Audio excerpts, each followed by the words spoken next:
Banyak orang berpikir bahwa di usia senja kita hanya bisa bergantung pada tabungan, pensiun, atau anak-anak kita. Tapi bagaimana jika ketiganya tidak ada? Apakah hidup masih bisa dijalani dengan layak dan tenang? Inilah kisah dan cara saya bertahan. Mungkin bisa jadi inspirasi bagi Anda. Halo sahabat semua, semoga Anda dalam keadaan sehat dan penuh semangat. Terima kasih untuk yang sudah menonton dan mendukung channel ini. Silakan tulis di kolom komentar, asal kota Anda menonton dari mana, agar kita bisa saling mengenal. Dan tentu, doa saya untuk semua subscriber. Semoga selalu diberikan kesehatan, rezeki yang berkah, serta umur panjang yang bermanfaat. Tidak semua orang diberi jalan hidup yang mulus saat memasuki usia senja. Ada yang tenang karena memiliki uang pensiun, ada yang bahagia karena tabungan masa mudanya cukup, dan ada pula yang merasa aman karena anak-anaknya siap menopang kehidupan orang tuanya. Namun, saya tidak termasuk di dalamnya.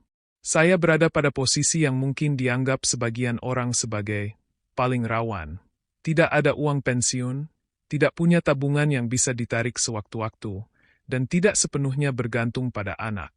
Awalnya, kenyataan ini terasa begitu pahit. Seperti ditampar kenyataan bahwa apa yang sudah saya jalani di masa lalu, kerja keras bertahun-tahun, ternyata tidak meninggalkan jejak berupa jaminan hidup. Bukan berarti saya malas bekerja atau tidak memikirkan masa depan. Hanya saja, perjalanan hidup seringkali tak sesuai rencana. Saat muda, penghasilan habis untuk biaya sekolah anak, memenuhi kebutuhan sehari-hari, dan sesekali untuk menutup utang. Sementara itu, kesempatan menabung atau berinvestasi seolah tidak pernah benar-benar hadir. Ketika memasuki usia senja, rasa cemas mulai menghantui. Malam-malam saya sering diisi dengan kegelisahan. Bagaimana besok saya makan? Dari mana saya bisa membayar listrik? Apa yang terjadi kalau saya sakit? Pikiran-pikiran itu berputar seperti tak ada habisnya. Terkadang, rasa malu juga muncul. Malu jika harus mengakui bahwa di usia sekarang, saya masih berjuang keras hanya untuk bertahan hidup. Namun, semakin lama saya merenung, saya menyadari bahwa rasa takut dan cemas itu tidak bisa menjadi bahan bakar hidup. Justru rasa takut itu bisa melumpuhkan. Akhirnya, saya belajar menerima kenyataan. Ya, saya memang tidak punya pensiun, tidak punya tabungan, dan tidak ingin terlalu membebani anak-anak. Tetapi, itu bukan akhir dari segalanya. Saya masih bisa berdiri, masih bisa bergerak, dan masih bisa mencari cara agar tetap bertahan dengan kondisi yang ada. Kehidupan memang tidak selalu memberi kita apa yang kita harapkan. Tapi dari titik inilah saya belajar bahwa bertahan hidup bukan hanya tentang uang, melainkan juga tentang keberanian, kesabaran, dan kemampuan beradaptasi. Saya harus berani mengubah cara pandang, sabar dalam menerima keterbatasan, serta mau mencari jalan baru agar hari-hari tetap bisa dijalani meski sederhana.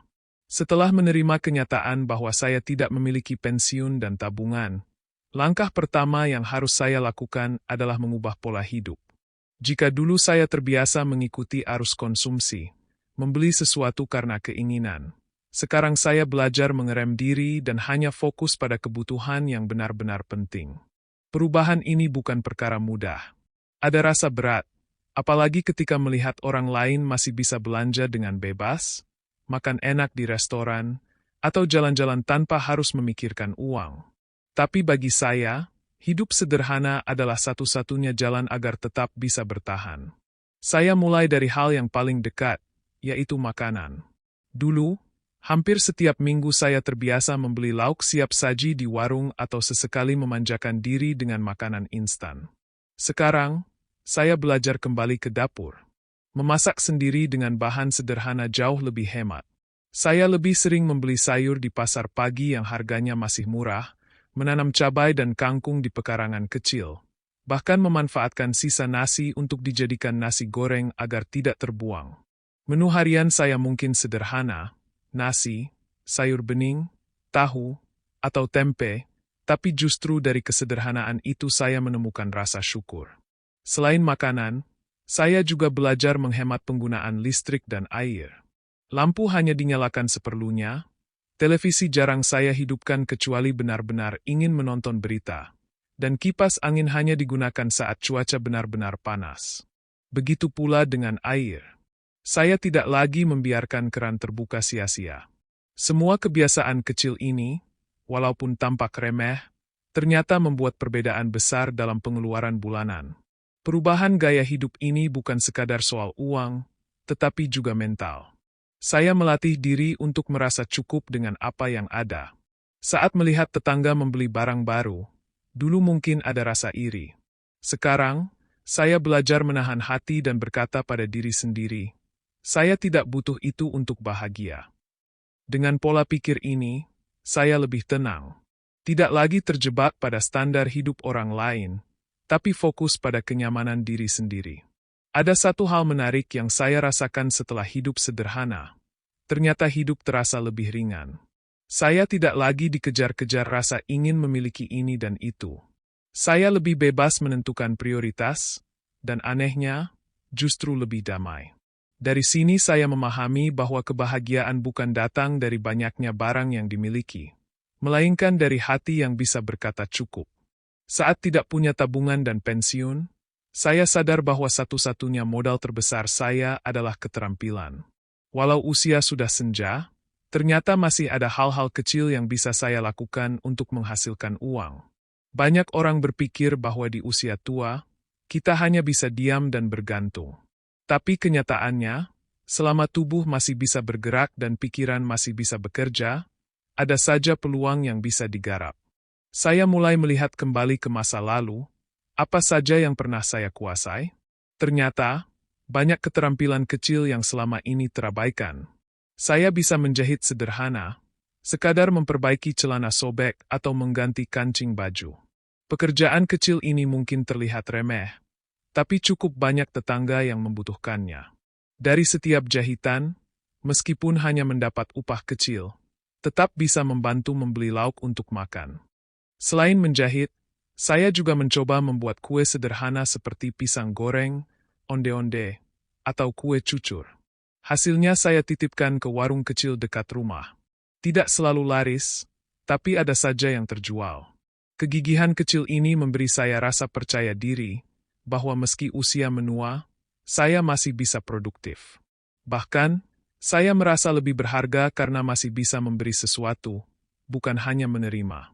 Keterampilan lain yang saya manfaatkan adalah bercocok tanam. Di halaman sempit, saya menanam cabai, kangkung, bayam, dan singkong. Hasilnya tidak banyak, tapi setidaknya bisa mengurangi biaya belanja sayur harian. Sesekali, kalau panen lebih, saya bagikan ke tetangga atau dijual dengan harga murah. Dari sini, saya belajar bahwa tanah sekecil apapun tetap bisa menjadi sumber kehidupan bila dikelola dengan sabar. Selain itu, saya juga mulai belajar hal-hal baru dengan bantuan ponsel. Saya menonton video singkat tentang kerajinan tangan dari barang bekas. Botol plastik diubah menjadi pot bunga, kardus bekas dijadikan rak kecil, dan kain perca dijahit jadi keset. Hasilnya tidak sempurna, tapi cukup bermanfaat. Ada kepuasan tersendiri saat bisa mengubah sesuatu yang dianggap sampah menjadi barang bernilai. Yang terpenting dari semua ini bukan besar kecilnya hasil, melainkan sikap pantang menyerah. Keterampilan kecil adalah jembatan saya untuk tetap berdiri di tengah keterbatasan. Mungkin tidak membuat saya kaya, tetapi cukup untuk bertahan dan menjaga harga diri. Saya tidak harus selalu menengadahkan tangan, karena saya masih bisa berusaha dengan tenaga dan kemampuan yang saya punya. Di usia senja, kesehatan menjadi harta yang paling berharga. Namun, justru inilah tantangan terbesar ketika tidak memiliki pensiun ataupun tabungan. Biaya berobat sangat mahal, apalagi jika harus bolak-balik ke rumah sakit. Dari sinilah saya menyadari bahwa menjaga kesehatan jauh lebih penting daripada mengobati. Dengan kondisi keuangan yang terbatas, saya harus menemukan cara agar tubuh tetap kuat tanpa menguras dompet. Saya memulainya dari hal sederhana, berjalan kaki setiap pagi. Aktivitas ringan ini tidak membutuhkan biaya, tapi manfaatnya luar biasa. Dengan berjalan kaki, tubuh terasa lebih segar, pernapasan lebih teratur, dan pikiran pun menjadi tenang. Saya tidak perlu ke gym atau membeli alat olahraga mahal. 10-15 menit berjalan di sekitar rumah sudah cukup membuat tubuh berkeringat dan jantung lebih sehat. Selain itu, saya juga mengubah pola makan. Jika dulu saya sering tergoda makanan instan karena praktis, sekarang saya lebih banyak mengonsumsi sayur dan buah dari kebun kecil sendiri. Kangkung, bayam, singkong, atau bahkan daun pepaya saya olah menjadi lauk sederhana. Saya juga rajin minum air hangat setiap pagi, sesuatu yang sering disepelekan, tapi ternyata sangat bermanfaat bagi pencernaan. Saya juga belajar menggunakan tanaman herbal yang ada di sekitar rumah. Jahe, kunyit, dan serai sering saya rebus menjadi minuman hangat. Rasanya sederhana, tetapi tubuh terasa lebih bugar. Ketika masuk angin, saya tidak buru-buru membeli obat kimia, cukup dengan minum rebusan jahe dan istirahat cukup. Biasanya badan segera pulih. Selain menjaga fisik, saya juga berusaha menjaga kesehatan pikiran. Saya percaya, stres bisa menjadi sumber berbagai penyakit. Oleh karena itu, saya berlatih menerima keadaan dengan ikhlas. Saya tidak ingin terlalu memikirkan apa yang tidak bisa saya miliki, melainkan fokus pada apa yang masih saya punya. Saya mencoba menikmati momen kecil, bercakap-cakap dengan tetangga, mendengarkan burung berkicau di pagi hari, atau sekadar duduk diam di teras sambil menghirup udara segar. Hal-hal kecil ini ternyata sangat menenangkan dan menjaga mental tetap stabil. Dengan cara sederhana ini, saya jarang sakit parah. Sesekali memang tubuh terasa lelah atau pusing, tapi tidak sampai harus dirawat di rumah sakit. Saya sadar, menjaga kesehatan sejak dini jauh lebih murah daripada mengobati. Tubuh yang sehat adalah modal utama saya untuk tetap bisa bergerak, berusaha, dan menjalani hidup tanpa terlalu membebani siapapun. Banyak orang berpikir bahwa kebahagiaan hanya bisa diraih dengan uang, kemewahan, atau pencapaian besar. Tetapi setelah menjalani hari-hari tanpa tabungan, tanpa pensiun, dan tanpa bergantung pada anak, saya justru menemukan kenyataan yang berbeda. Bahwa kebahagiaan sejati seringkali hadir dari hal-hal kecil, sederhana, dan kadang tidak pernah kita sadari. Saya belajar menghargai momen-momen kecil yang dulu sering terlewat. Misalnya, ketika pagi hari udara terasa segar dan matahari perlahan muncul dari ufuk timur. Dahulu, pemandangan itu biasa saja, tetapi sekarang saya menikmatinya dengan penuh syukur. Rasanya seperti hadiah setiap kali saya masih diberi kesempatan untuk membuka mata dan melihat dunia. Hal kecil lain yang membuat saya bahagia adalah interaksi sederhana dengan orang sekitar. Saat tetangga datang sekadar untuk berbincang, atau anak kecil menyapa saya dengan senyum polos mereka, hati ini terasa hangat. Ternyata, tidak perlu pesta besar atau perjalanan jauh untuk merasa dihargai. Sapaan ramah dan senyum tulus sudah cukup untuk membuat saya merasa bahwa keberadaan saya masih berarti. Saya juga menemukan kebahagiaan dari aktivitas sederhana sehari-hari. Menyiram tanaman di pekarangan, mendengar suara ayam berkokok, atau sekadar duduk di kursi tua sambil minum teh hangat. Semuanya menghadirkan rasa damai. Saya merasa lebih dekat dengan alam, lebih peka terhadap hal-hal kecil yang dulu mungkin saya abaikan karena terlalu sibuk mengejar materi. Selain itu, saya belajar menemukan kebahagiaan dari dalam diri. Saya tidak lagi membandingkan hidup saya dengan orang lain. Memang benar, tetangga saya ada yang hidup lebih berkecukupan, memiliki kendaraan baru, atau rumah megah. Tapi saya menyadari, iri hati hanya akan menambah penderitaan. Saya memilih untuk berkata pada diri sendiri, saya cukup. Saya bahagia dengan apa yang saya miliki saat ini. Dan kalimat itu sungguh memberi ketenangan luar biasa. Rasa syukur menjadi kunci. Meski hidup saya jauh dari kata sempurna, saya bersyukur masih bisa berjalan, makan, tertawa, bahkan masih bisa berusaha dengan tenaga sendiri. Bersyukur membuat hati ini tidak pernah kosong, meski dompet tipis sekalipun. Saya yakin, kebahagiaan tidak selalu datang dari besar kecilnya harta, melainkan dari kemampuan hati untuk menerima dan menikmati setiap detik kehidupan. Banyak orang tua merasa bahwa di masa tua, anak-anaklah yang menjadi tumpuan hidup. Sebagian bahkan beranggapan bahwa sudah menjadi kewajiban anak untuk menanggung seluruh kebutuhan orang tua. Namun, saya memilih jalan yang berbeda. Saya tidak ingin menggantungkan hidup sepenuhnya pada anak-anak saya. Bukan karena mereka tidak peduli, melainkan karena saya ingin mereka bisa hidup dengan tenang tanpa terbebani oleh keadaan saya. Saya paham betul bahwa anak-anak sekarang menghadapi tantangan hidup yang tidak ringan. Biaya hidup semakin tinggi, pekerjaan tidak selalu stabil, dan kebutuhan keluarga mereka pun terus bertambah. Jika saya menambah beban dengan mengandalkan mereka sepenuhnya, saya khawatir justru membuat hubungan kami menjadi renggang. Saya tidak ingin anak-anak merasa terpaksa membantu, lalu di balik itu menyimpan rasa kesal atau beban dalam hati. Meski begitu, bukan berarti saya menolak bantuan mereka. Setiap kali mereka memberi sedikit rezeki, saya menerimanya dengan rasa syukur yang dalam. Saya tidak melihat jumlahnya, tetapi lebih kepada niat baik dan cinta yang mereka tunjukkan. Bahkan sekadar perhatian kecil, seperti menanyakan kabar atau membelikan makanan, sudah cukup membuat hati saya bahagia. Dari situ saya belajar bahwa kebersamaan jauh lebih penting daripada uang. Saya juga berusaha menjaga kemandirian sebisa mungkin.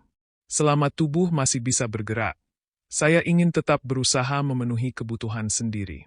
Bagi saya, mampu membeli beras dari hasil kerja kecil-kecilan jauh lebih membanggakan daripada menunggu pemberian.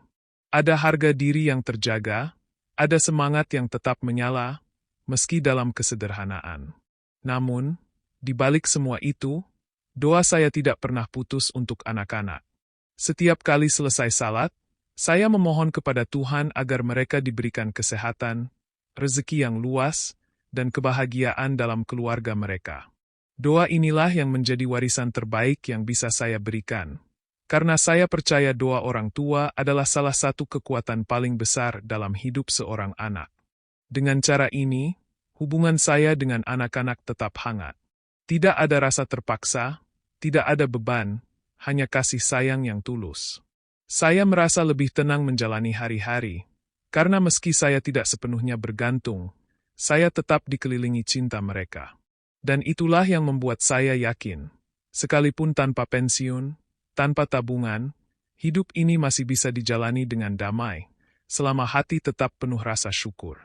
Sahabat semua, begitulah kisah saya bagaimana bertahan hidup meski tanpa pensiun, tanpa tabungan, dan tanpa bergantung penuh pada anak-anak.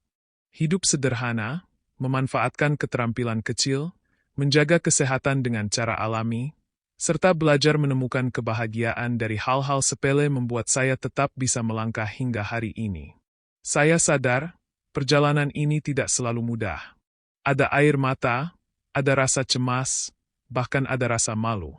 Tapi di balik semua itu, saya belajar bahwa kekuatan sejati bukanlah seberapa banyak harta yang kita punya, melainkan seberapa besar hati kita mampu menerima keadaan dan tetap bersyukur. Terima kasih yang sebesar-besarnya untuk Anda semua yang sudah menonton, membaca, dan mendukung channel ini. Mohon tulis di komentar, dari kota mana Anda menonton, agar kita bisa saling menyapa dan merasa lebih dekat. Dan tentu, doa saya untuk semua subscriber. Semoga Anda selalu diberikan kesehatan yang kuat, umur panjang yang bermanfaat, rezeki yang halal dan berkah, serta hati yang tenang dalam menjalani hidup. Semoga setiap langkah kita dipenuhi kebaikan, dan semoga Anda sekeluarga senantiasa dilindungi oleh Tuhan Yang Maha Esa. Sampai jumpa di cerita berikutnya. Tetap semangat, dan jangan lupa bahagia dengan cara sederhana.